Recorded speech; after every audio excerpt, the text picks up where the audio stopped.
As a headhunter, the key things that I make sure my candidate is good at is the tell me about yourself. That's really important. That's one of the most important steps because that's the first question that you are guaranteed to get at every single interview. And not only get it, it will be the first question.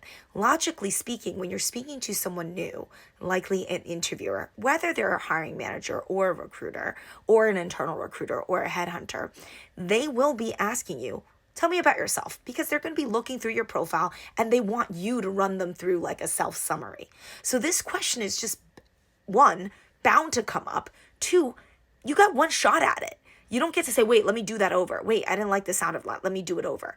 And that first impressions do matter. How you kick off the conversation dictates to the person you're speaking to how much experience you really have.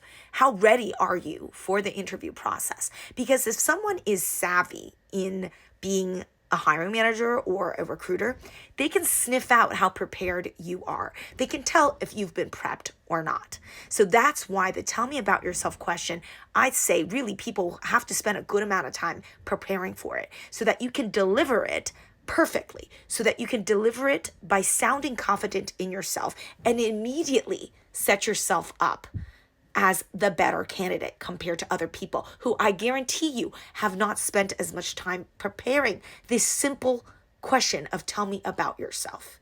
Because it's actually a pretty difficult question to answer if you don't know the trick, which is why you got to listen to my previous video that I just walked you through how to do it all. But you got to spend some good amount of time really preparing for it because you don't want to show up to the interview nervous and all, and the first question out of the gate, you're wobbling.